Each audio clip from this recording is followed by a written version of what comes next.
ঈমান এবং নেক আমল, এই দুইটা কাজ যদি আমাদের ঠিক থাকে, এই দুইটা যদি নিয়ে কবরে যাইতে পারি, আমাদেরকে আল্লাহ কি দিবেন? আল্লাহ পুরস্কার জানাই দিতেছেন, কানাত লাহুম জান্নাতুল ফিরদাউসি নুজুলা, তাদেরকে অভ্যর্থনা দেওয়ার জন্য রয়েছে জান্নাতুল ফিরদাউস। কারো জবান যেন বন্ধ থাকে না, চিৎকার দিয়ে বলেন সুবহানাল্লাহ। ওই জান্নাতটা কেমন রে ভাই? ওই জান্নাতের নাজ নেয়ামতটা কেমন? ওই জান্নাতের ভিতরটা কেমন? ওই জান্নাতের বাহিরটা কেমন? ওই জান্নাতটা আল্লাহ কি দিয়ে বানাইছেন? চলেন একটু গল্প সল্প করি। এগুলা যখন আমরা জানবো, জান্নাতের প্রতি আমাদের মহব্বত পয়দা হবে। আর জান্নাতের প্রতি যখন আমাদের মহব্বত পয়দা হবে, তখন আমাদের নেক আমল করার প্রতি, ঈমান আনার প্রতি আগ্রহ জন্মাবে। জান্নাতের প্রতি মহব্বত নাই, এই জন্যই তো দাঁড়ায় দাঁড়ায় 4-5 ঘন্টা খেলা দেখতে পারি, মাগার 4-5 মিনিট নামাজ পড়তে পারি না। আল্লাহ যেন আজকের আলোচনার মাধ্যমে আমার এবং আপনার দিলের মধ্যে জান্নাতের প্রতি মহব্বত পয়দা করে দেয়। সবাই বলি আমিন। ও মেরে মুহতারাম ভাইও, আল্লাহ পাক রব্বুল আলামিন আমাদের জন্য যেই জান্নাত রাখছেন, ওই জান্নাতটা কেমন রে ভাই? ওই জান্নাতের ভিতরটা কেমন? ওই জান্নাতের বাহিরটা কেমন? ওই জান্নাতটা কি দিয়ে বানাইছেন? জান্নাতীরা যখন জান্নাতে যাবে, ঈমানদার এবং ইবাদত গুজার বান্দা ওরা যখন জান্নাতে ঢুকবে, আল্লাহ পাক রব্বুল আলামিন জান্নাতের কেমন ঘ্রাণ বানাইছেন? বলে জান্নাতের এমন ঘ্রাণ, বাহিরের ঘ্রাণ কেমন? 40 বছর দূর থেকেই, 40 সানা হাদিসের শব্দ বলে 40 বছর দূর থেকেই আল্লাহ জান্নাতের ঘ্রাণ বান্দাদের নাকে দিতে থাকবে। জান্নাতীরা 40 বছর দূর থেকেই জান্নাতের ঘ্রাণ পাইতে থাকবে। ও মিয়ারা, এই যে গোলাপ ফুল আপনাদেরকে দেখা যায় স্বামী তার বিবিকে দেয়, বিবি তার স্বামীকে দেয়, প্রেমিক তার প্রেমিকাকে দেয়। এই গোলাপ ফুল যখন দেয়, তখন যিনি দেয় তাকে মহব্বত করা শুরু করে। ও মেরে মুহতারাম ভাইও, আগে যতটুকু মহব্বত থাকে, গোলাপ ফুল দিলে মহব্বত আরো বাইরে যায়। ও মেরে মুহতারাম ভাইও, গোলাপ ফুল দেয় কেন দেয়? ভালোবাসার প্রতীক হিসেবে গাঁদা ফুলও তো আনতে পারতো, ভালোবাসার প্রতীক হিসেবে রজনীগন্ধাও তো আনতে পারতো, ভালোবাসার প্রতীক হিসেবে সূর্যমুখী ফুলও তো আনতে পারতো, কিন্তু এগুলা কেন আনে না? গোলাপি কেন আনে? গোলাপের চেয়েও সুন্দর লাগে দেখতে, আরো তো ফুল আছে, ওগুলা কেন আনে না? গোলাপি আনে কেন? বলে গোলাপের আলাদা একটা বৈশিষ্ট্য আছে। এই বৈশিষ্ট্য হলো ঘ্রাণ। ঘ্রাণ মিষ্টি একটা ঘ্রাণ। এই ঘ্রাণ কেমন? বলে নাকের কাছে আনলে পাওয়া যায়, এক হাত দূরে নিলে আর পাওয়া যায় না।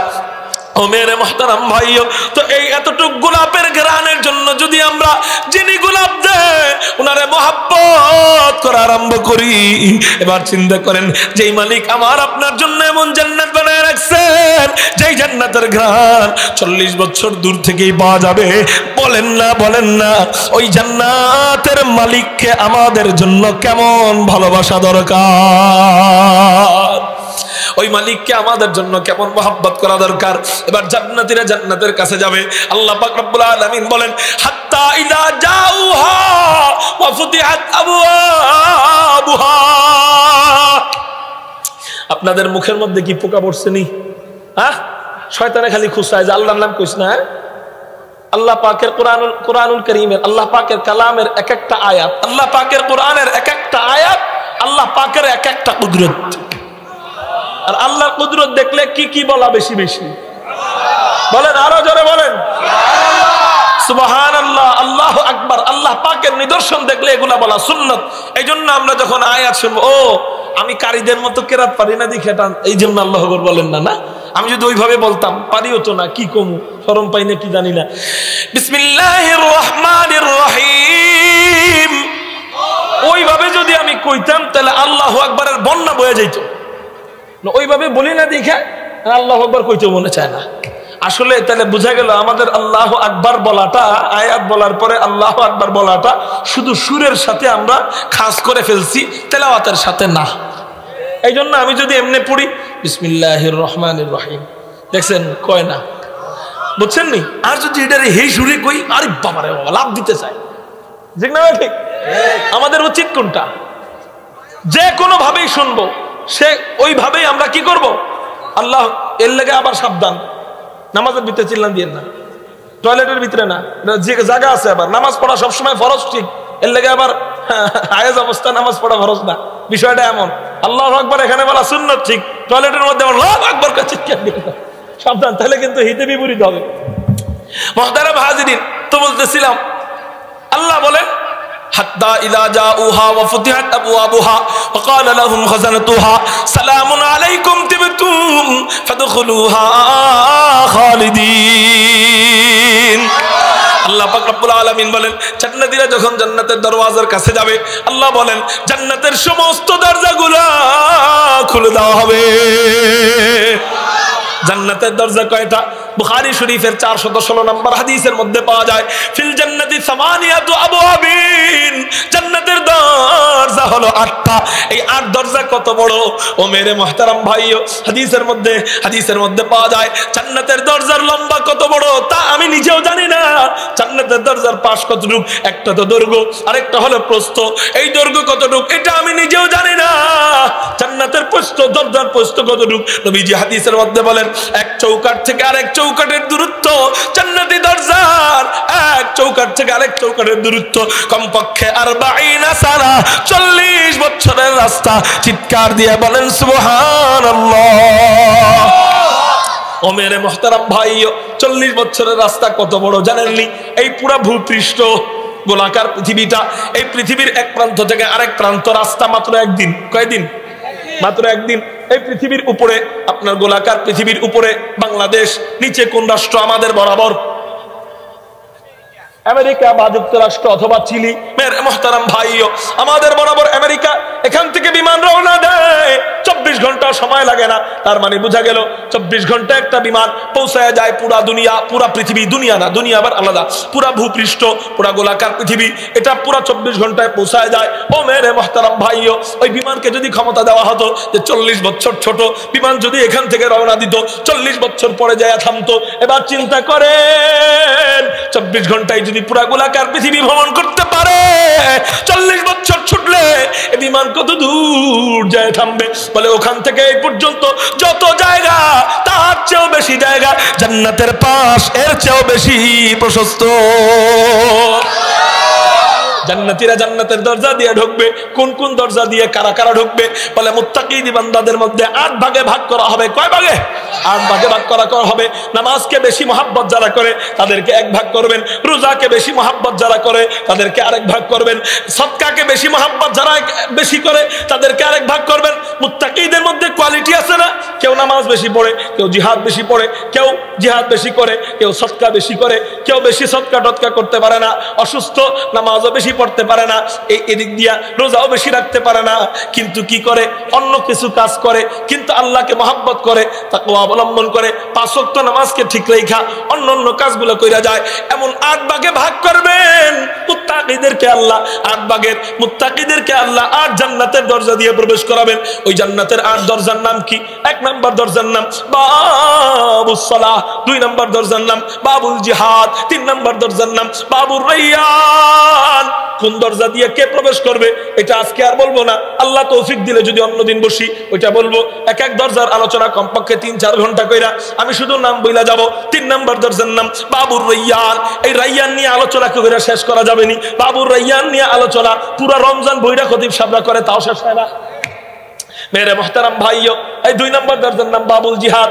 আলী হাসান ওসামা সাহেব আসতেছে, আপনাদেরকে শোনায় দিব না খুব সুন্দর কইরা, আমার আর নতুন করে বলার দরকার নাই। 4 নম্বর দরজার নাম বাবুস সাদাকা। 5 নম্বর দরজার নাম বাবুস শাফাআহ। 6 নম্বর দরজার নাম বাবুল কাযিমিনাল গায়যা ওয়াল আফিনা আনিন নাস। 7 নম্বর দরজার নাম বাবুর রাদি। বাবুর রাদি দিয়ে কারা প্রবেশ করবে? রাদিয়াল্লাহু আনহুম ওয়া রাদু আন, যাদের উপর আল্লাহ সন্তুষ্ট, আল্লাহ যাদের উপর সন্তুষ্ট তারা বাবুর রাদি নামক দরজা দিয়ে জান্নাতে প্রবেশ করবে। আমরা মনে করি আলহামদুলিল্লাহ, উলামায়ে কেরামরা আল্লাহর উপর জেলে গেলেও সন্তুষ্ট থাকে, আর আল্লাহ তাদের উপর সন্তুষ্ট, তারাই বাবুর রাদি নামক জান্নাতের দরজা দিয়ে আল্লাহ ঢুকাবেন। 8 নম্বর দরজার নাম হলো বাবু তওবা। তওবা নামক দরজা। এই দরজা দিয়ে যারা নাকি তওবার উপর মওত হইছে এবং সারা জীবন গুনাহ করা সত্ত্বেও তওবা কইরা তার মওতটা হইছে, তওবার কারণে আল্লাহ পাক রব্বুল আলামিন তাকে maaf করে দিবেন। ওই তওবার উসিলায় তাকে যেই জান্নাতের দরজা দিয়ে প্রবেশ করানো হবে, আল্লাহ বাবু তওবা নামক দরজা দিয়ে আল্লাহ জান্নাতীদেরকে জান্নাতে ঢুকাবেন। চাইছিলাম না জান্নাতের 8 দরজার বিস্তারিত বর্ণনা করব, কিন্তু 8 নাম্বারটার একটু বিস্তারিত না বললে ভালো লাগতেছে না, অল্প একটু বলি। ও মেরে মুহতারাম ভাইও, তওবা এমন একটা দামি জিনিস, তওবার এত পাওয়ার। সারা জীবন গুনাহ করে আল্লাহ যদি কাউকে 80 কোটি বছর জিন্দেগির হায়াত দেয়, কয় বছর হায়াত? 80 কোটি বছর হায়াত দেয়, ওই ব্যক্তিটা 80 কোটি বছর গুনাহ করছে, কিন্তু একটা সুইচ আছে, ওই সুইচ টিপ দেওয়ার সাথে সাথে ফাউলাইকা ইউবাদদিলুল্লাহু আনহুম সাইয়্যাতিহিম হাসানাত, 80 কোটি বছর জিন্দেগির গুনাহগুলোকে মাফ শুধু করবেন তাই না, ওই গুনাহগুলোকে নেক আমল ইবাদতে পরিণত করে দিবেন। সেই সুইচের নাম তওবা। সেই সুইচের নাম কি? তওবা। কি ভাই, গুনাহ ছাড়া কঠিন, তওবা করা কঠিন না? বলেন, গুনাহ ছেড়ে দেওয়া কি কঠিন? আমি যদি কই আজকে ভাই গুনাহ করেন না, এখানে অনেক আছে এখনো ইশারের নামাজ পড়ে নাই, নিয়ত করছে বাড়িতে যায় পড়বে, আমি যদি বলি গুনাহ করেন না, দেখা যায় অনেকে আছে ইশারের নামাজ না পড়ে ঘুমায় থাকবো, গুনাহ এখনই করব। ঠিক না ভাই? ঠিক। পহদারা মাহাজিরিন, কিন্তু আমি গুনাহ করবেন না এই ওয়াদাটা নেওয়ার মতো ক্ষমতা আমারও নাই, কারণ আমিও ওই পর্যায়ে পৌঁছাইতে পারি নাই। এই ওয়াদা নিবে হলো আল্লামা মুশতাকুন নবী কাসিমি দামাত বরকাতুহুমের মতো মানুষরা। এই ক্ষমতা আমার নাই যে আমি আপনাদের থেকে ওয়াদা নিব আজকে থেকে কেউ গুনাহ করবেন না, কারণ আমিও গুনাহগার, আমিও পাপী বান্দা, আমিও গুনাহ ছাড়তে পারি নাই, আমারও গুনাহ হয়ে যায়, এই জন্য আমি ওয়াদা নিতে পারতেছি না। কিন্তু একটা বিষয়ের ওয়াদা আমি নিতে পারি, সেটা আমার ভিতরে আলহামদুলিল্লাহ আছে। এই ওয়াদাটা যদি আপনারা দিতে পারেন, এই আমলটা যদি আপনারা করতে পারেন, গুনাহ হয়ে গেলেও ওই গুনাহকে নেক আমল আল্লাহ বানায় দিবেন, সেটা হলো তওবা। বলেন সেটা কি? সেটা কি? আপনি গুনাহ করছেন, হাত আল্লাহর কাছে বলবে আল্লাহ ও আমারে দিয়ে গুনাহ করছে, পা বলবে আল্লাহ আমারে দিয়ে গুনাহ করছে, ঠোঁট বলবে আল্লাহ আমারে দিয়ে গুনাহ করছে, চোখ বলবে আল্লাহ আমারে দিয়ে গুনাহ করছে, পেট বলবে আল্লাহ আমার ভিতরে হারাম মাল ঢুকাইছে, পা বলবে আল্লাহ আমারে দিয়ে গুনাহ করছে। জমিন, যেই জমিনের উপরে দাঁড়ায় আপনি গুনাহ করবেন, ওই জমিনও বলবে আল্লাহ আমার উপরে দাঁড়ায় গুনাহ করছে, আমি সাক্ষী। আল্লাহ এগুলা যখন শুনবে, আল্লাহ তো রাগ হইতে থাকবে। হঠাৎ করে জমিন বইলা উঠবে আল্লাহ কথা তো এতটুকুই শেষ হয় নাই, আরো তো আছে। ও গুনার পরে আমার উপরে দাঁড়ায় আবার তওবা করছে। হাত বলবে আল্লাহ আমিও সাক্ষী, ও তওবা করছে। চোখ বলবে আল্লাহ আমিও সাক্ষী, ও তওবা করছে। জবান বলবে আল্লাহ আমি বড় সাক্ষী, আমারে দিয়েই তো তওবা করছে। অন্তর বলবে আল্লাহ আমিও সাক্ষী, ও তওবা করছে। সবাই বলবে আল্লাহ ও গুনাহও করছে, তওবাও করছে। আল্লাহ বলবে না, এই ফেরেশতা যেই গুনার সাথে তওবা আছে এটা আনছস কে, এটা সরা, অন্য কোন গুনাহ আছে অন্যটা মানা হবে, ওটার সাথেও তওবা, আরেকটা আনা হবে ওটার সাথেও তওবা, ওটা সরানো হবে, আরেকটা আনা হবে ওটার সাথেও তওবা। ফেরেশতারা পড়ে যাবে বিপাকে, আল্লাহকে বলবে আল্লাহ কেমন বান্দা আনছো, কেমন বান্দা আমাদের কাছে এখন হিসাব নিকাশের লেগে পাঠাইলা, যা গুনাহ আনি সবগুলোর লগে তওবা। আল্লাহ এখন তো আর কোনো গুনাহ বাকি নাই। আল্লাহ বলবেন বাকি আছে কি? এবার ফেরেশতারা বলবে আল্লাহ আপনিই তো বলছেন গুনার সাথে যদি তওবা থাকে ফাউলাইকা ইউবাদদিলুল্লাহ, আপনি পরিবর্তন করে দিবেন, বদল করে দিবেন, আনহুম সাইয়্যাতিহিম হাসানাত, আপনি সাইয়্যাত গুলোকে হাসানাতে পরিণত করে দিবেন, গুনাহগুলোকে নেক আমলে পরিণত করে দিবেন। ও সারা জিন্দেগি অন্য কোনো নেক আমল করতে পারে নাই তেমন, কিন্তু গুনার পরে তওবা করার কারণে এখন ওই তওবার উসিলায় ওর গুনাহগুলো আপনি কি মানাবেন আপনার সিদ্ধান্ত। আল্লাহ কইব কোরআনের আয়াত সত্য, আমার কথা সত্য, যা ওর গুনারে আমি আল্লাহ নেক আমল বানায় দিলাম। এবার ফেরেশতারা আল্লাহরে বলবে আল্লাহ ইন্নাল্লাযীনা আমানু ওয়া আমিলুস সালিহাত, আপনিই তো কইছেন ঈমান আনার পরে যার নেক আমল থাকবে তারা কি করবেন? আল্লাহ কইব কানাত লাহুম জান্নাতুল ফিরদাউসি নুজুলা, যা তওবার উসিলায় এই বান্দারে আমি আল্লাহ সব গুনারে নেক আমল বানায়া জান্নাতুল ফিরদাউস দিয়ে দিলাম। তাহলে ভাই আজকে থেকে আমরা একটা ওয়াদা দিই, যখনই যে অবস্থায় গুনাহ হয়ে যাবে সাথে সাথে, গুনাহ তো করবই না, আমি তাই বলে বলতেছি না যে গুনাহ করবেন, আমরা তো গুনাহ করবই না, চেষ্টা করব গুনাহ থেকে দূরে থাকার। যদি কখনো শয়তানের ধোঁকায় পড়া গুনাহ হয়েও যায়, সাথে সাথে আমরা খাঁটি তওবা, এই তওবা না যে আজকে এই যে টিভির মধ্যে সিরিয়াল আইছে এটা দীক্ষা আল্লাহ আর দেহম না, আগামী রবিবার আবার আইব, ওই দিন খালি দেখবো, এই তওবা না। একেবারে খাটাকে নিষ্পাপ শিশু বানায় দিবে। আমরা কারা কারা গুনাহ হয়ে যাওয়ার সাথে সাথে খাঁটি তওবা করতে পারবো, এই অভ্যাসটা আমলে পরিণত করব। আল্লাহু আকবার বলে দুটো হাত আল্লাহকে দেখো, পারবো ইনশাআল্লাহ পারবো। আল্লাহ আমাকে আপনাদের সবাইকে কবুল করুক বলি আমিন, সবাইকে তৌফিক দান করুক বলি আমিন। এটা এমন একটা জিনিস, এটা যদি আপনি এই আমলটা যদি চালায় যান, আপনার আর তখন আমার মাধ্যমে ওয়াদা দেওয়াইতে হইব না যে ভাই গুনাহ করেন না। এই জিনিসই আপনারা ধাক্কায় ধাক্কায় গুনাহ থেকে দূরে নিয়ে যাইবে। এই জিনিসই ধাক্কা ধাক্কা কি করবে? গুনাহ থেকে দূরে সরায় দিবে। এই জন্য এই আমলটা আমাদের সবার থাকা জরুরি। এই প্রকার বান্দাকে আল্লাহ বাবুত তাওবাহ নামক জান্নাতের দরজা দিয়ে জান্নাতে ঢোকাবেন। মেরে মোহতারাম ভাইও, এবার জান্নাতীরা জান্নাতের মধ্যে যাবে। তো আমরা যেই বাড়িতে যাব, আমাদের শেষ বাড়ি হবে জান্নাত। তো আমরা যেই বাড়িতে যাব, এই বাড়িটা আল্লাহ কি দিয়ে বানাইছেন আমাদের একটু জানার দরকার।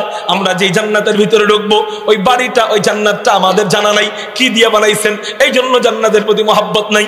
আমরা মনে করি এই যে আমাকে ইটের বাড়ি, ওইরকমই মনে হয়। বলে না না না, জান্নাতটা আল্লাহ কি দিয়ে বানাইছেন হাদিস কয়েক কিতাবের মধ্যে পাওয়া যায়। এর মধ্যে আপনাদেরকে তিরমিজির একটা হাদিস শোনাই। হাদিস নাম্বার হলো 2526 নম্বর হাদিস। হযরত আবু হুরায়রা জিজ্ঞাসা করেন, ইয়া রাসূলুল্লাহ, ইয়া হাবিবাল্লাহ, জান্নাতটা আল্লাহ কি দিয়ে বানাইছেন? নবীজি বলেন, ও আবু হুরায়রা, জান্নাতের দেওয়াল যে আল্লাহ বানাইছেন, ওই দেওয়ালের যে ইট আল্লাহ বানাইছেন, ওই ইট আল্লাহ কি দিয়ে বানান? বলে লাবিনাতুম মিন ফিদ্দাহ, আল্লাহ জান্নাতের কোন ইট জান্নাতি রূপা দিয়া বানান। ওয়ালা বিনাতুম মিন যাহাব, জান্নাতের কোন ইট আল্লাহ পাক রব্বুল আলামিন জান্নাতি স্বর্ণ দিয়া বানান।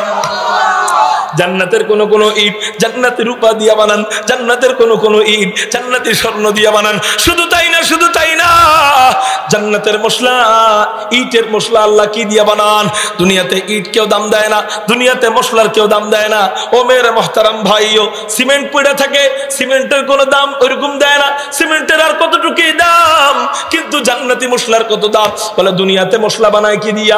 সিমেন্টের বালু দেয়, এরপর সাধারণ বালু দেয়, এরপর পানি দেয়। এই তিনটা একত্রিত কইরা দুনিয়ার ইট জোড়া লাগায়। জান্নাতের ইটের মশলা কি দিয়ে আল্লাহ বানায়? বলে জান্নাতে ইটের মশলা আল্লাহ জান্নাতে আতর, মিশকু, আম্বর দিয়া আল্লাহ পাক রব্বুল আলামিন জান্নাতের ইটের মশলা তৈরি করেন। ও মেরে মোহতারাম ভাইও, শুধু তাই না, শুধু তাই না, জান্নাতের জমিন আল্লাহ কি দিয়া বানান? বলে জান্নাতের জমিন আল্লাহ পাক রব্বুল আলামিন জান্নাতি জাফরান দিয়া বানান। ও মেরে মোহতারাম ভাইও, জান্নাতি জাফরানের কত দাম? বলে এটা আমি আপনি তো জানি না জান্নাতি জাফরানের কত দাম, কিন্তু দুনিয়ার জাফরান কত দাম এতটুকু আমি আপনি জানি। দুনিয়ার জাফরানের কত দাম? এক শিশি জাফরানের দাম 40 থেকে নিয়ে 70,000 টাকা পর্যন্ত আছে। দুনিয়াতেই যদি জাফরানের এত দাম হয়, ওই জাফরান জান্নাতে না জানি কত দামি হবে। বলে এত দামি জাফরান দিয়া আল্লাহ আমার আপনার জন্য জান্নাতি জমিন বানায় রাখছেন। ওই জমিন যদি এত দামি হয়, ওই জমিনটা যেই জান্নাতে থাকবে, একটু কল্পনা করেন ওই জান্নাতটা না জানি কত দামি।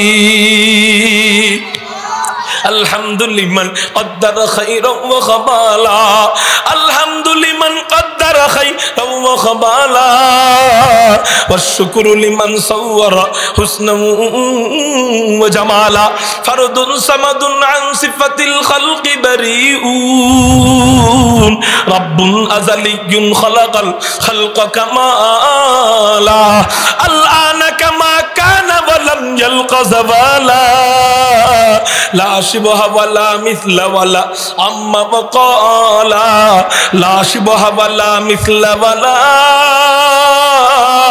আম্মা ওয়াকালা, লা দিদ্দা ওয়ালা রিদ্দা ওয়ালা হাদ্দা লিমাউলা,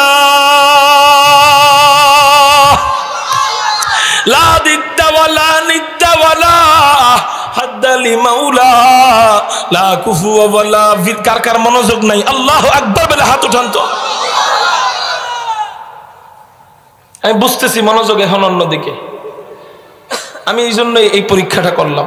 খালি ওই দিকে তাকাইতেছেন। আচ্ছা, কমিটির ভাইরা ভিতরে আসবে যাবে, হ্যাঁ করে কি আপনারা জীবনে দেখেন নাই?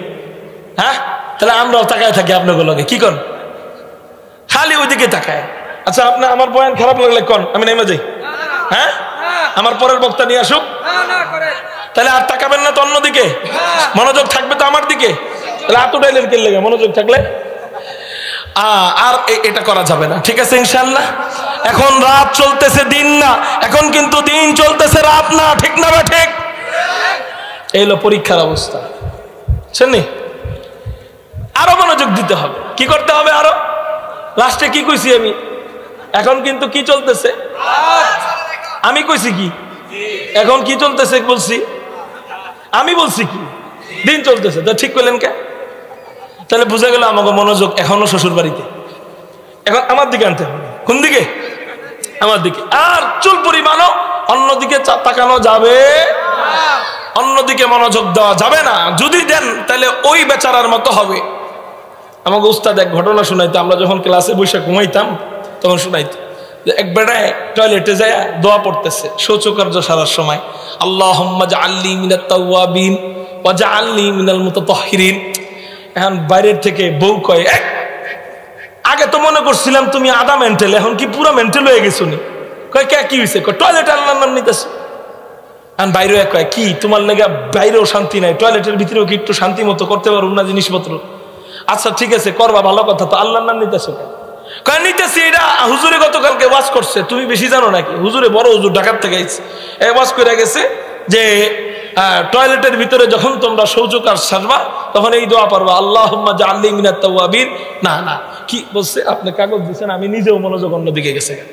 হুজুরে বলছে, উনি বলতেছে যে হুজুরে বলছে যে যদি তোমরা ছিদ্র দাও তখন এই দোয়া পড়বা, যখন তোমরা ছিদ্র ধুইবা তখন এই দোয়া পড়বা, আল্লাহুম্মা জাআলনি মিনাত তাওয়াবিন ওয়া জাআলনি মিনাল মুতাতাহহিরিন। তা আমিও তো ছিদ্রই দিতেছিলাম, এই দোয়া পড়তেছিলাম, সমস্যা কি? আর মহিলা কয়, আরে সুবহানাল্লাহ, আমিও তো মাইকের আওয়াজ পাইতেছিলাম। হুজুরে কইছে তোমরা যখন ওযুর সময় নাকের ছিদ্র ধুইবা, নাক দিয়া শয়তান প্রবেশ করে, এইজন্য ওযুর সময় নাকের ছিদ্র ধুইবা তখন এই দোয়া পড়বা, আল্লাহুম্মা জাআলনি মিনাত তাওয়াবিন ওয়া জাআলনি মিনাল মুতাতাহহিরিন। তুমি কোন হানার ছিদ্র দোয়ার সময় দোয়া পড়তেছো? এখন সবাই কয় কি, ও আচ্ছা আচ্ছা, আসলে বয়ানের মাঝখানে ঘুমায় গেছিলাম গো, তো ওই নাক নুক শুনি নাই, খালি ছিদ্র মন আছে, আর কিচ্ছু মন নাই। কথা বুঝছেন? এই জন্য আমি কমও একটা, আপনারা মনে করবেন আরেকটা, এই জন্য ঝামেলা। আপনি লেখার আর জায়গা পেলেন না, টিস্যুর মধ্যে লিখে দিলেন। আচ্ছা যাই হোক, এটার দিকে তাকায় আমিও গেছিলাম আরেক দিকে মনোযোগ। মুহতারাম হাজিরিন, তো বলতেছিলাম আল্লাহ পাক রব্বুল আলামিন আমাদেরকে জান্নাতের জমিন বানায় দেয় কি দিয়া? জান্নাতি জাফরান দিয়া। শুধু তাই না, শুধু তাই না, বলে জান্নাতের কঙ্করের কত দাম। দুনিয়াতে কঙ্কর কেউ দাম দেয় না, কিন্তু জান্নাতের কঙ্কর কত দাম। বলে দুনিয়ার কঙ্কর দিয়া ঢিলা কুলুপ ব্যবহার করে, দুনিয়ার কঙ্কর দিয়া কুকুরকে ঢিল মারে, কিন্তু জান্নাতের কঙ্কর কত দাম। বলে জান্নাতের কোন কোন কঙ্কর আল্লাহ জান্নাতি মনি দিয়া বানান, জান্নাতের কোন কোন কঙ্কর আল্লাহ জান্নাতি মুক্তা দিয়া বানান। ও মেরে মুহতারাম ভাইও, শুধু তাই না, শুধু তাই না, বলে জান্নাতীরা যখন জান্নাতের ভিতরে ঢুকবে, আল্লাহ জান্নাতকে মেহমানদারি বলছেন, মেহমানদারির স্থান বলছেন। কিসের স্থান? কানাত লাহুম জান্নাতুল ফিরদাউসি নুজুলা। যারা দুই কাজ করবে, ঈমান এবং নেক আমল যারা এই দুই কাজ যারা ঠিক মতো করে কবরে যাবে, তাদেরকে আল্লাহ পুরস্কারের কথা বলতেছেন। কানাত লাহুম জান্নাতুল ফিরদাউসি নুজুলা, তাদেরকে মেহমানদারির জন্য, কিসের জন্য রয়েছে জান্নাতুল ফিরদাউস। এখন বলেন, নিজের বাড়িতে কি কখনো কেউ মেহমান হয় নাকি? জান্নাত আমাদের কি বাড়ি, জান্নাত আমাদের বাসস্থান। আমরা জান্নাত থেকে আসছি, আবার জান্নাতে যাব। তারপরেও আল্লাহ জান্নাতকে মেহমানদারির সাথে তুলনা কেন দিলেন? মেহমানদারির কথা জান্নাতের ব্যাপারে কেন বললেন? ও মিয়ারা, জান্নাত, আমরা দুনিয়াতে যখন বেড়াইতে যাই নিজের বাড়ির কথা বাদই দেন, জান্নাত তো নিজের বাড়ি।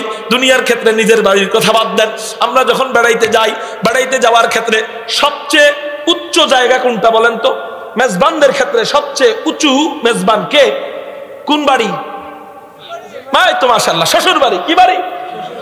এরে মুহতারাম ভাইও, শ্বশুর বাড়িতে যাবেন, প্রথম দিন দিবে পোলাও ভাত, দ্বিতীয় দিন দিবে গরম সাদা ভাত, তৃতীয় দিন দিবে ঠান্ডা সাদা ভাত, চতুর্থ দিন দিবে পান্তা সাদা ভাত, পঞ্চম দিন কইব জামাই তোমার কি কোনো কাম নাই? ঠিক না? ঠিক। এই হলো দুনিয়ার সর্বোচ্চ পর্যায়ের মেহমানদারির পরিস্থিতি। হ্যাঁ, সর্বোচ্চ পর্যায়ের মেহমানদারির অবস্থা। কিন্তু জান্নাতের মেহমানদারি কেমন? বলে জান্নাতে পরের জায়গা না, নিজের জায়গা, তাও মেহমানদারি কেমন? বলে প্রথম দিন যা, দ্বিতীয় দিন এর চেয়ে ডাবল। আপনি কইবেন আজকেই মনে হয় শেষ, এর চেয়ে বড়, এর চেয়ে দামি খাবার মনে হয় আর জীবনে পাবো না, এত মজাদার খাবার মনে হয় আর জীবনে পাবো না। তৃতীয় দিন দ্বিতীয় দিনের তুলনায় আরো ডাবল। এরকম করে মেহমানদারি। আরে প্রতিবেলায় কিন্তু পোলাও মজা লাগে না, প্রতিবেলায় পোলাও কি লাগে না বলেন না? দুপুরে খাইবেন, রাত্রেও খাইবেন, সকালে যদি খান পেটে ডায়রিয়া ছুটবো, ঠিক না? ঠিক। মেরে মোহতারাম ভাইও, প্রতিবেলা পোলাও ভাত ভাল লাগে না, নতুন নতুন আইটেমের খানা ভাল লাগে। ও মেরে মোহতারাম ভাইও, জান্নাতীরা জান্নাতে যাবে, প্রথম দিন যে খাবার, দ্বিতীয় দিন তার চেয়ে ডাবল, তারপরের দিন তার চেয়ে ডাবল, তারপরের দিন তার চেয়ে ডাবল। এরকম করতে করতে যতদিন আপনি জান্নাতে থাকবেন, অর্থাৎ জান্নাতের যেমন কোনো শেষ নাই, আপনার মেহমানদারি কোনো শেষ থাকবে না। প্রতিদিন আপনি জান্নাতের নতুন মেহমান হিসাবে উঠবে, প্রতিদিন আপনি জান্নাতের নতুন কি মেহমান। সুবহানাল্লাহ। এবার জান্নাতে আল্লাহ আমাদেরকে মেহমানদারির ক্ষেত্রে সর্বপ্রথম মেহমানদারিটা করাবেন যেই খাবার দিয়া, ওই খাবারের ব্যাপারে হাদিস শুনেন। আল্লাহ আমাদেরকে জান্নাতে সর্বপ্রথম মেহমানদারি করাবেন কোন খাবার দিয়ে? হাদিস আসছে বুখারী শরীফের 3329 নম্বর হাদিস। হযরত আব্দুল্লাহ ইবনে সালাম ইহুদিদের বড় পণ্ডিত ছিলেন, ইহুদিদের বড় আলেম ছিলেন। হযরত আব্দুল্লাহ ইবনে সালাম, ওনার বাড়ি ছিল মদিনায়। উনি যখন জানতে পারলেন মক্কা শরীফ থেকে হিজরত করে মুহাম্মদ নামে এক ব্যক্তি মদিনায় আসতেছেন, উনি চিন্তা করলেন সবাই মুসলমান হয়ে গেলে আমি বাছাই ছাড়া মুসলমান হব না। আমি ইহুদিদের বড় আলেম, আমি যাচাই বাছাই করে দেখব এটা আসলে সত্য নবী নাকি মিথ্যা নবী। এবার নবীজি যখন মক্কা শরীফ থেকে হিজরত করে মদিনায় আসেন, আব্দুল্লাহ ইবনে সালাম নবীজির দরবারে হাইটা হাইটা যায়। অন্যান্য ইহুদিরা জিজ্ঞাসা করে, ও আব্দুল্লাহ ইবনে সালাম তুমি কই যাও? আব্দুল্লাহ ইবনে সালাম বলে, আমি সত্য মিথ্যার পার্থক্য করতে যাই। উনি নবীজিকে আটকানোর জন্য 3টা প্রশ্ন ঠিক করছেন। কয়টা? 3টা প্রশ্ন ঠিক করছেন। ও মেরে মুহতারাম ভাইও, এই 3 প্রশ্নের উত্তর নবী ছাড়া আর কেউ জানে না। আব্দুল্লাহ ইবনে সালাম নবীজির দরবারে 3 প্রশ্ন করার জন্য যায়, নবীকে যাচাই বাছাই করার জন্য, নবীজিকে আটকানোর জন্য। অন্যান্য ইহুদিরাও সাথে যায়। যাওয়ার পর দেখেন কি নবীজি সাহাবায়ে কেরামদেরকে সামনে নিয়ে বয়ান করতেছেন, আফশুস সালাম ওয়া আতঈমুত তুআম। নবীজি সাহাবায়ে কেরামদেরকে সামনে নিয়ে বয়ান করতেছেন।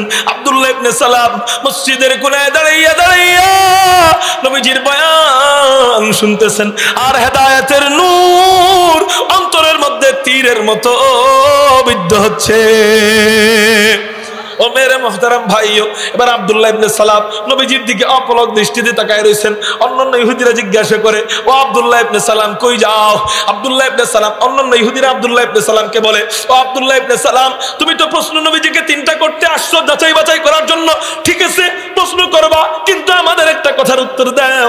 অভিজ্ঞ মানুষরা চেহারা দেখলে আন্দাজ করতে পারে এই ব্যক্তিটা সত্যবাদী না মিথ্যাবাদী। ও আব্দুল্লাহ ইবনে সালাম তুমি চেহারা দেখে কি বুঝলা এই ব্যক্তিটা কি সত্যবাদী না মিথ্যাবাদী?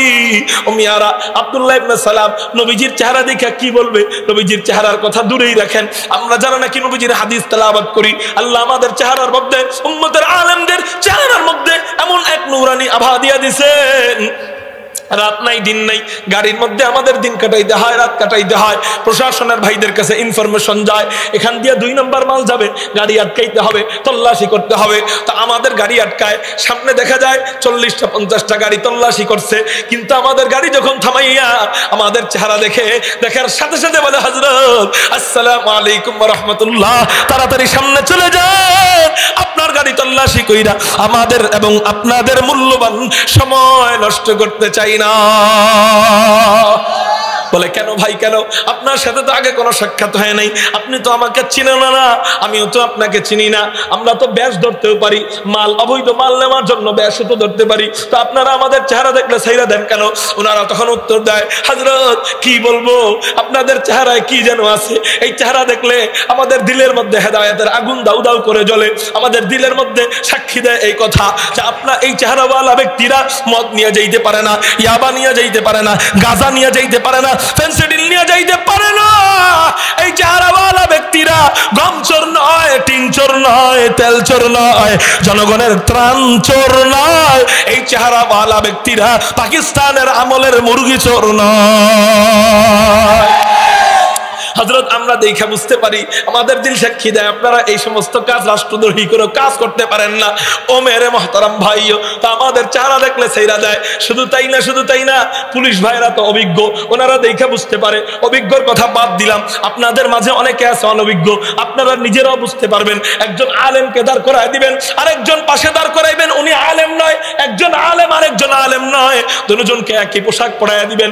আলহামদুলিল্লাহ 98% মানুষ চেহারা দেখা বুঝতে পারবে, একই পোশাক হওয়া সত্ত্বেও চেহারা দেখা বুঝতে পারবে এই ব্যক্তিটা আলেম আর এই ব্যক্তিটা আলেম নয়। বলে কেন?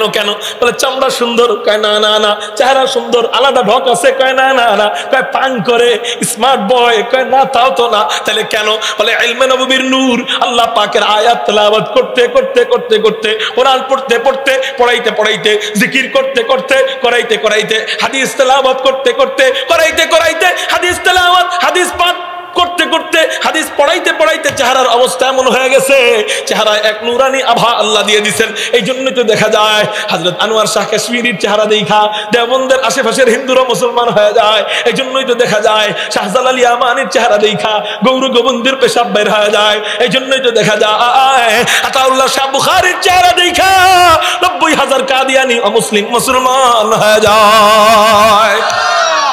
আমরা যারা নবীজির হাদিস তেলাওয়াত করি, আমাদের চেহারার অবস্থা যদি এই হয়, এবার চিন্তা করেন যার হাদিস আমরা পড়ি তার চেহারার অবস্থা কি?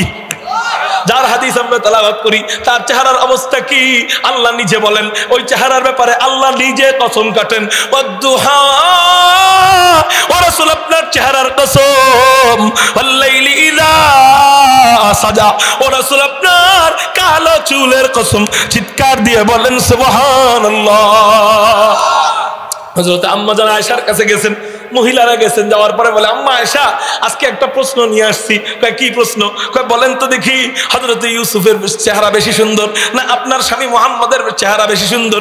হযরত আয়েশা বলে দেখো আমি তো ইউসুফকে দেখি নাই, এই জন্য জানি না কে বেশি সুন্দর। তবে একটা কথা শুনে রাখো, ইউসুফকে দেখা মিশরের রমণীরা হাত কাটছে, কিন্তু আমার স্বামী মুহাম্মদকে যারা একবার দেখার মতো দেখে, তারা নিজের তাজা কলিজা পর্যন্ত কাইটা দেয়। এর মুহতারাম ভাইও, তো ওই চেহারা মাওলা নবী বয়ান করতেছেন। আব্দুল্লাহ ইবনে সালাম নবীজিরে আটকাইতে আসছে, অন্যান্য ইহুদিরা বুঝে গেছে আব্দুল্লাহ ইবনে সালাম নবীজিরে আটকাইতে আসলে কি হবে, ও নিজেই নবীজির মায়ায় আটকায় গেছে। এবার আব্দুল্লাহ ইবনে সালাম বলে ও মিয়া চেহারা দেখা কি বলবো, প্রশ্ন তিনটা করব কি? চেহারা দেখাই বুঝে গেছি লাইসা বিওয়াজহিন কাযাব, এই চেহারাওয়ালা ব্যক্তি কখনো মিথ্যাবাদী হইতে পারে না। খতমু রুসুল নজমে সুবুল সুবহ হেদায়াত, খতমু রুসুল নজমে সুবুল সুবহ হেদায়াত, হক্কা কে নজিরি তু আল হক বশিরি, আয়ে খতমে রুসুল উম্মত তু খৈর উম্ম বুদ, আয়ে খতমে রুসুল উম্মত তু খৈর উম্ম বুদ, চু সমর কে আয়াদ হামদর ফসল আখিরি, চু সমর কে আয়াদ হামদর ফসল আখিরি। কারো জবান দুল বন্ধ থাকে না, চিৎকার দিয়ে বলি আল্লাহু আকবার। ওই চেহারাওয়ালা নবীকে যখন দেখে আব্দুল্লাহ ইবনে সালাম বলে হযরত আমার আর বুঝতে বাকি নাই, আমার তাড়াতাড়ি কালেমা পড়া মুসলমান বানায় দেন। ও না না, এই মনোযোগ আমার পাল্টায় কি জানেন, একটু মনোযোগ অন্যদিকে গেলে বয়ান পাল্টায় যায়। মেরে মুহতারাম ভাইও, হযরত আব্দুল্লাহ ইবনে সালাম চেহারা যখন দেখে যে বলে হযরত লাইসা বিওয়াজহিন কাযাব, এই চেহারাওয়ালা ব্যক্তি কখনো মিথ্যাবাদী হইতে পারে না। এবার আব্দুল্লাহ ইবনে সালাম নবীজির বয়ান শেষ হয়, নবীজির কাছে যায়, যাওয়ার পরে বলে হযরত আপনাকে আমি তিনটা প্রশ্ন করব, যদি আপনি উত্তর দিতে পারেন আমি কালেমা পড়ে মুসলমান হয়ে যাব, আর যদি উত্তর দিতে না পারেন আপনারা আবার অন্য দিক থেকে গেছেন। আমার একটা খারাপ অভ্যাস আছে, এটা হয়তো আপনারা বুঝে গেছেন, বুঝছেন না? কি কন্ত কারো মনোযোগ অন্যদিকে নিলেই আমার বয়ান আমি আল্লাহ ফেলে। আপনারা অন্যদিক তাকাইলেও হয়, এটা টিস্যুতে লেখা দিছে এটাও খেয়াল করতে যায় হয়েছে, আবার আমার মোবাইলে ফোন আসতেছে এটাও খেয়াল করতে যায় হয়েছে। মেহরবানি করে আর একটু সময় আমার দিক তাকান, অন্যদিকে আমরা তাকাবো না। আব্দুল্লাহ ইবনে সালাম নবীজির কাছে যায়, যাওয়ার পরে বলে, হযরত আপনাকে আমি 3টা প্রশ্ন করব, যদি আপনি উত্তর দিতে পারেন আমি কালেমা পড়ে মুসলমান হয়ে যাব। এবার বলে কি প্রশ্ন করবা করো। 1 নম্বর প্রশ্ন করা হয় কিয়ামতের পূর্বে সর্বপ্রথম বড় আলামত কোনটা। 2 নম্বর প্রশ্ন হলো বলো তো মুহাম্মদ, সন্তানের চেহারা কখনো বাবার মতো কেন হয়, কখনো মায়ের মতো কেন হয়। 3 নম্বর প্রশ্ন হলো বলো তো মুহাম্মদ, জান্নাতীরা জান্নাতে যাওয়ার পর আল্লাহ পাক রব্বুল আলামিন সর্বপ্রথম জান্নাতীদেরকে মাছের কলিজার অতিরিক্ত অংশ দিয়া আল্লাহ জান্নাতে মেহমানদারি করাবেন কিনা এই প্রশ্ন করা হয়। যে শোনো মুহাম্মদ, জান্নাতীরা জান্নাতে যাওয়ার পর সর্বপ্রথম আল্লাহ জান্নাতীদেরকে কোন খাবার দিয়ে মেহমানদারি করাবেন। এই 3টা প্রশ্ন যখন করছে নবীজি বলেন 1 নম্বর প্রশ্নের উত্তর শোনো, কিয়ামতের পূর্বে সর্বপ্রথম বড় আলামত হলো পূর্ব দিক থেকে আগুনের শিখা উদ্ভাসিত হবে, যে আগুনটা মানুষদেরকে হাঁকাইয়া হাঁকাইয়া পশ্চিম দিকে নিয়ে যাবে। 2 নম্বর প্রশ্নের উত্তর হলো সন্তানের চেহারা কখনো বাবার মতো কেন হয়, কখনো মায়ের মতো কেন হয়। বলে স্বামী স্ত্রীর বিবাহের পরে বৈধ পন্থায় যে মিলন হয়, এই মিলন সংগঠিত হওয়ার পর আল্লাহ প্রদত্ত এক পানি তাদেরকে দেওয়া আছে, এই পানি তাদের থেকে নির্গত হয়। এই পানিটা যদি মিলনের পর স্বামীর থেকে আগে নির্গত হয়, সন্তানের চেহারা দেখতে অনেকটা হয় বাবার মতো। এই পানিটা যদি বিবির থেকে আগে নির্গত হয়, সন্তানের চেহারা দেখতে অনেকটা হয় মায়ের মতো। চিৎকার দিয়ে বলেন সুবহানাল্লাহ। 3 নম্বর প্রশ্নের উত্তর হলো জান্নাতীরা জান্নাতে যাওয়ার পর, এইটা বলার জন্যই পুরো হাদিস আনছি। বলে জান্নাতীরা জান্নাতে যাওয়ার পর কোন খাবার দিয়ে সর্বপ্রথম আল্লাহ জান্নাতীদেরকে মেহমানদারি করাবেন। বলে তুমি যেটা বলছো এটাই ঠিক। বলে জান্নাতীরা জান্নাতে যাওয়ার পর আল্লাহ পাক রব্বুল আলামিন সর্বপ্রথম জান্নাতীদেরকে মাছের কলিজার অতিরিক্ত অংশ দিয়া আল্লাহ জান্নাতীদেরকে মেহমানদারি করাবে। আব্দুল্লাহ ইবনে সালাম এবার বলেন, কি বলেন? বলে হযরত আমার আর বুঝতে বাকি নাই, আমার তাড়াতাড়ি কালেমা পড়ে মুসলমান বানায়া দেন। আশহাদু আল্লা ইলাহা ইল্লাল্লাহ আশহাদু আন্না মুহাম্মাদান আবদুহু ওয়া রাসূলুহু, কালেমা পড়ে মুসলমান হয়ে যায়। এই হাদিস থেকে আমরা কি শিখতে পারলাম? বলে বহু কিছুই শিখার আছে, কিন্তু আমাদের বোঝানোর উদ্দেশ্য হলো যে জান্নাতীরা জান্নাতে যাওয়ার পর সর্বপ্রথম আল্লাহ জান্নাতীদেরকে মেহমানদারি শুরু করবেন কোন খাবার দিয়ে? মাছের কলিজার অতিরিক্ত অংশ দিয়ে আল্লাহ জান্নাতীদেরকে মেহমানদারি করাবেন। ও মেরে মুহতারাম ভাইও, এখন আপনার প্রশ্ন হইতে পারে হুজুর জান্নাতীদের পেট তো থাকবে বিশাল বড় বড় পেট, পেট কত বড় থাকবে? কত বড় থাকবে আল্লাহ ভালো জানেন, তবে এতটুকু বলি জান্নাতীরা লম্বায় থাকবে কয় হাত? বুখারী শরীফের 6227 নম্বর হাদিস থেকে জানা যায় জান্নাতীরা লম্বায় থাকবে 60 হাত লম্বা। কয় হাত? এত লম্বা মানুষের পেট স্টেজের সমান বললেও ভুল হবে না। তো এত বড় পেট, এত বড় পেটের সামনে এতটুক মাছের কলিজা, হুজুর এটা কি মানাইলো নাকি? এখন আমি আপনাদেরকে বলতে চাই, ও মিয়ারা, জান্নাতি মাছের কলিজা আর দুনিয়ার মাছের কলিজা কি এক? জান্নাতি খাবার আর দুনিয়ার খাবার কি এক? জান্নাতি খাবার আর দুনিয়ার খাবার যে এক নয়, এই ব্যাপারে বড় মজার একটা হাদিস আপনাদেরকে শোনাই। এই হাদিস বলেই আমার বয়ান শেষ, যেহেতু আপনাদের অনেক কষ্ট হইতেছে। এই হাদিস বলে আমার বয়ান শেষ করে ফেলবো ইনশাআল্লাহ। যে মেরে মুহতারাম ভাইও, জান্নাতি খাবার আর দুনিয়ার খাবার যে এক নয়, এই হাদিসটা আসছে নাসাই শরীফের মধ্যে। হাদিস নাম্বার হলো 1493 নম্বর হাদিস। আল্লাহু আকবার, 1493 নম্বর হাদিস। এই হাদিসের মধ্যে পাওয়া যায় সূর্য গ্রহণ চলতেছে, সূর্য গ্রহণের সময় নবীজি সাহাবায়ে কেরামদেরকে নামাজের জন্য ডাক দিলেন। সূর্য গ্রহণের নামাজ, যাকে আরবিতে বলা হয় সালাতুল কুসুফ, এই সূর্য গ্রহণের নামাজ পড়ানোর জন্য সাহাবায়ে কেরামদেরকে ডাক দিলেন। সাহাবায়ে কেরাম কাতারবন্দি হয়ে দাঁড়াইলেন, নবীজি ইমামতি করতেছেন।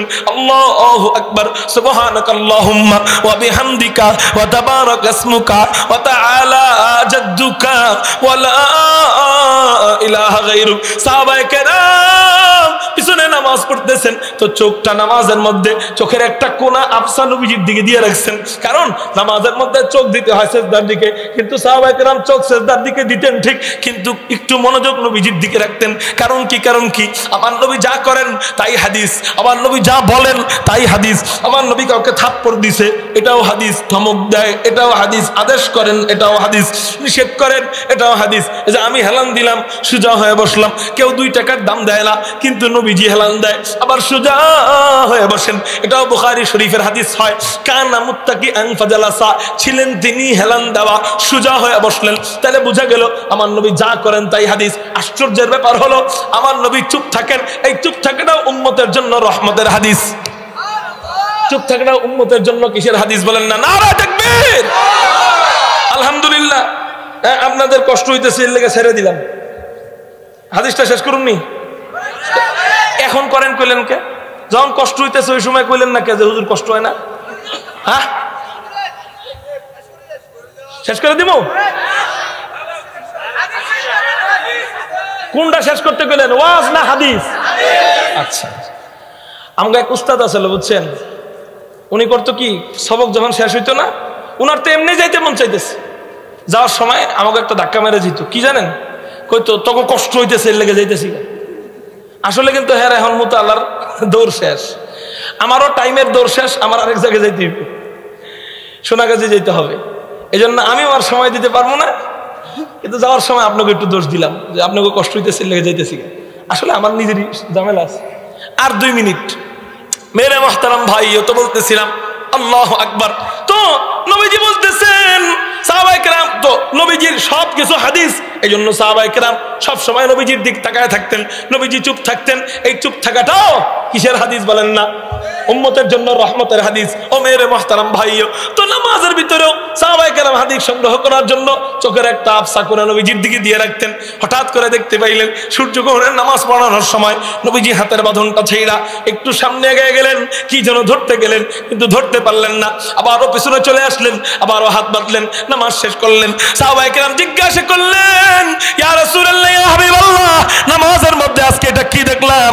বলে কি দেখলা? বলে নামাজের মধ্যে দেখলাম আপনি নামাজের ভিতরে হাতের বাঁধনটা ছাইড়া একটু সামনে এগিয়ে গেলেন, কি যেন ধরতে গেলেন কিন্তু ধরতে পারলেন না, আবারও পিছনে চলে আসলেন, আবারও হাত বাঁধলেন। কাহিনী তো বুঝলাম না, এটা কেন করলেন? নবীজি বলেন, তোমরা যেহেতু দেখেই ফেলছো তাহলে তো জানাইতেই হয়।